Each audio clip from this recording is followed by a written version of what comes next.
না বেঠে? সুতরাং এই চেয়ার যারা পাবে, চেয়ারের প্রতি সৎ ব্যবহার করা লাগবে। যেমন ডক্টর ইউনূস পাওয়ার পরে এই দেশে রমজানে দ্রব্যমূল্যের দাম যারা ক্রেতা ছিল তাদের ক্রয় ক্ষমতার মধ্যে ছিল না, বাইরে। দ্রব্যমূল্যের দাম সহনীয় পর্যায়ে ছিল না, অসহনীয়। সহনীয় পর্যায় শুধু করেনি নাই, বরং এবার এমন একটা রমজান পার করলাম যেই রমজানে তারাবির সময় বিদ্যুৎ যায় নাই, সাহরির সময় বিদ্যুৎ যায় নাই, ইফতারের সময় বিদ্যুৎ যায় নাই। ঠিক না বেঠে? আমার এলাকায় যাই নাই, আপনার এলাকায় যদি না যেয়ে থাকে বলবেন সত্য, যদি যেয়ে থাকে বলবেন না হুজুর মিথ্যা বললেন। বলেন সত্য না মিথ্যা? বিদ্যুৎ যায় নাই। ডক্টর ইউনূস আসার পরে আরো কি করলেন? যেই জাতিসংঘের মহাসচিবের সাথে দেখা করার সুযোগ পায় না, আমাদের দেশের প্রধানমন্ত্রীরা তার শিডিউল পায় না, আর আমাদের ডক্টর ইউনূস জাতিসংঘের মহাসচিবের এই টেকনাফে নিয়ে যে রোহিঙ্গা বানায় ছেড়ে দেশ। ঠিক না বেঠে? শুধু ওই না, পাঞ্জাবি তো পড়াইছে, রোজাও রাখা কয় হিন্দু হলে হবে না, রোজা রাখতে হবে। ঠিক না বেটে? রোজা রাখালো, ইফতারি করালো, পাঞ্জাবি পরালো, আমার দেশের সংস্কৃতি, আমার দেশের কালচার। এমনকি যেই টেকনাফে কুত্তা পিটাইলেও যাইতে চায় না, সেই জায়গায় আমাদের মহাসচিব, জাতিসংঘের মহাসচিবকে ডক্টর ইউনূস নিয়ে যেয়ে ছেড়েছে। বলেন ঠিক না বেটি? যেই চাইনায় যাওয়ার পরে সাবেক প্রধানমন্ত্রী, জননেত্রী, মানে তাদের কথাই, চাইনার প্রধানমন্ত্রীর সাথে দেখা করার সুযোগ পাই নাই। সফরটারে 4 দিনের জায়গায় 3 দিন করে ব্যাক চলে এসেছিল। সেই চাইনার প্রধানমন্ত্রী আবার কি করলেন? স্পেশাল বিমান পাঠালেন, সেই বিমানে করে ডক্টর ইউনূসকে নিয়ে গেলেন। ডক্টর হওয়ার পরেও আবারও ডক্টরের ডিগ্রি মানে ডবল মেরিয়ে দিলে। তারপরে যে বলল টাকা দিলাম, পয়সা দিলাম, $2.1 বিলিয়ন নিয়ে যাও, সাহায্য সহযোগিতা দিলাম, তোমাদের অস্ত্র বানানোর কিছু সুবিধা দিলাম, তোমাদের জাহাজ দিলাম, ব্যবসায়িক সুবিধা, শুল্কমুক্ত পণ্য ঢুকাইনোর ব্যবস্থা করে দিলাম, এইবার যাও যে দেশটা গুছাইয়ে নাও। বলেন ঠিক কিনা? এই দেশের উন্নয়নে ডক্টর ইউনূসের মতো সরকারের দরকার আছে না নাই?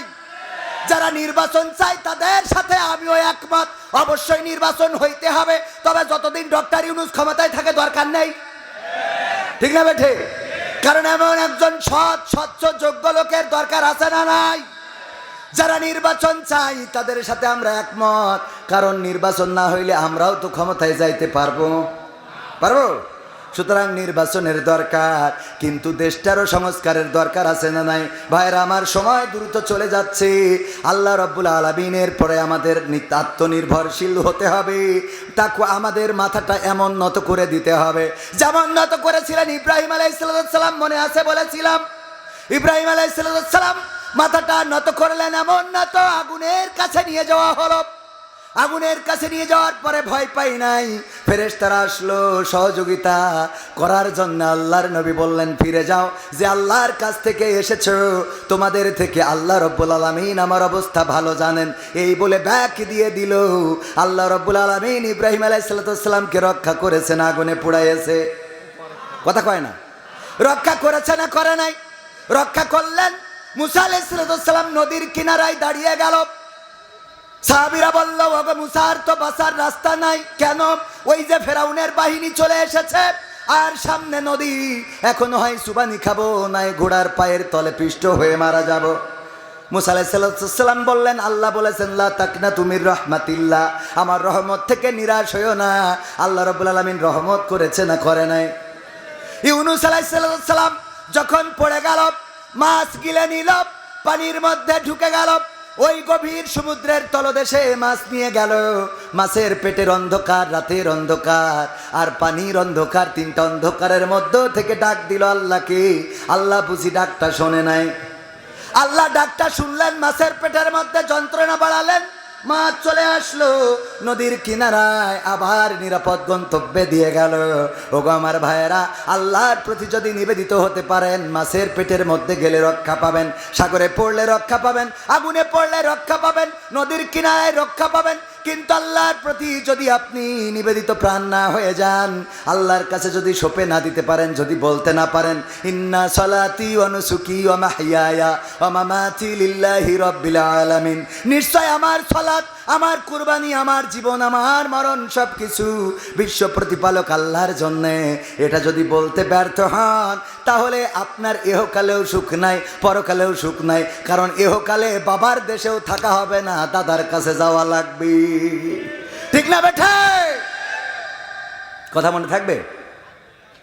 একটা উদাহরণ দিলে বুঝতে পারবেন। আমার সাইদ স্যার, উনি ম্যানেজার মানুষ, তাও বাড়িতে গরু পালন করে। তো গরু পালন করে, গরু একটা ছেড়ে দিয়েছে মাঠে খাওয়ার জন্যে। মাঠে খাওয়ার জন্য মানে গরু যেন ঘাস খেয়ে মোটামুটি তাও না হয়। পাশে ছিল একটা জঙ্গল, জঙ্গল থেকে বাঘ বের হয়ে গরুরে করেছে তারা, দৌড়ানি দিয়েছে ধরার জন্য। গরু দৌড়ায়, বাঘও দৌড়ায়। গরু চিন্তা করলো বাঘের সাথে তো দৌড়ায় পারা যাবে না, একটু বুদ্ধি খাটাইতে হবে। কি, পাশে এই যে বৃষ্টি হয়েছে কাদাওয়ালা একটা ক্ষেত, ক্ষেতের মধ্যে দিয়েছে লাফ, দিলে 4 হাত পা একসাথে ডাবে গেছে। বাঘও ধরার জন্য যখন লাফ দিয়েছে, বাঘের দৌড়ের গতি বেশি ছিল না কম?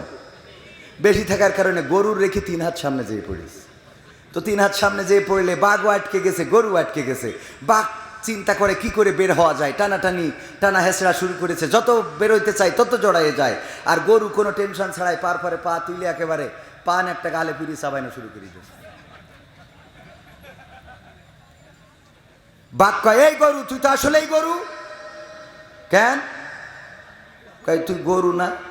এই বিপদে পড়ার পরে আমি যখন বাঁচার জন্য টানা হেঁচড়া শুরু করেছি, সেই সময় তুই জাবর কাটাচ্ছিস। শালা তুই আসতো বলো। বলতেছে, ভাই কি হইস? এই কি হইস মানে? তোরে যদি আমি দৌড়ে ধরতাম তাহলে তোরে খাতাম খেয়ে আমি বেঁচে থাকতাম, তুই মারা যাতিস। যদি তুই দৌড়ে পালাই যাতিস তাহলে তুইও বেঁচে যাতিস, আমিও বেঁচে যেতাম। কিন্তু এমন একটা কাজ করেছিস, দুইজন এই গর্তের মধ্যে আটকে গেছি, কাদার মধ্যে। এখন না তুই বেরোইতে পারবি না আমি বেরোইতে পারবো। তা কয়, তা তো অসুবিধা। এখনো কয় অসুবিধা কি? এই কাদার মধ্যে এখন তো আজরাইলির অপেক্ষায় থাকা ছাড়া তো কোনো রাস্তা নেই। তা কয়, তাও অসুবিধা। অসুবিধা কি মানে? আচ্ছা সব বাদ দে, এরপরেও তুই এই বিপদের মধ্যে জাবর কাটাচ্ছিস কই না আন্দাজে সেইটা? তো জাবর কাটাই না আসে কি করে? গরু বলছে, বাবা বাঘ ভাই, তুমি আমারে ধরার জন্য দৌড়ানি দিয়েছ, কিন্তু আমার সম্বন্ধে জানো না, বোঝো না। আমি গরু, আমি বলদ, আমি তেমন একটা বুঝি না। তবে আমি বলে দিয়েছি, ইন্না সলাতি ওয়া নুসুকি ওয়া মাহইয়ায়া ওয়া মামাতি লিল্লাহি রাব্বিল আলামিন। বলবো। গরু বলছে, আমি আমার সাইদ স্যারের কাছে মাথাটা নত করে দিয়ে বলেছি, তুমি আমারে গাড়ি টানাইলেও টানবো, নাঙ্গল চষাইলেও চষবো।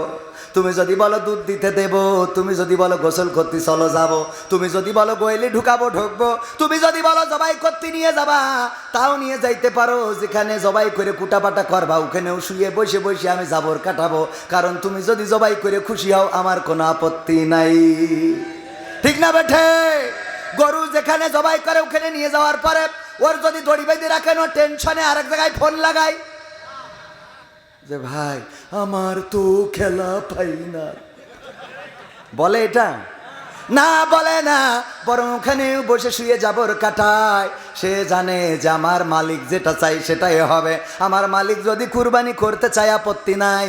গরু বলল, বাঘ ভাই দেখো, আমি মাথাটা নত করেছি আমাদের সাইদের কাছে, সে আমার অভিভাবক, তার কাছে সে যখন যেটা বলে সেটা করে দিই। সে যদি আমার নাঙ্গল চষতে বলে চষি, গাড়ি টানতে বললে টানি, আমারে ডাইনে বললে ডানি যায়, বামে বললে বামে যায়, আমারে ব্রেক যখন বলে থামো থামো থামো আমি থেমে যাই।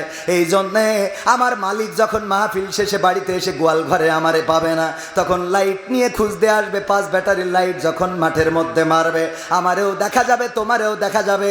আমার মালিক আমারে উদ্ধার করে নিয়ে যাবে, আর তোমার এইখানে পিটাই এই কাদার মধ্যে কবর দিয়ে বাড়ি যাবে। এখন বলো, আমি জাবর কাটাবো না তুমি কাটাবা? কথা কি বোঝা গেছে?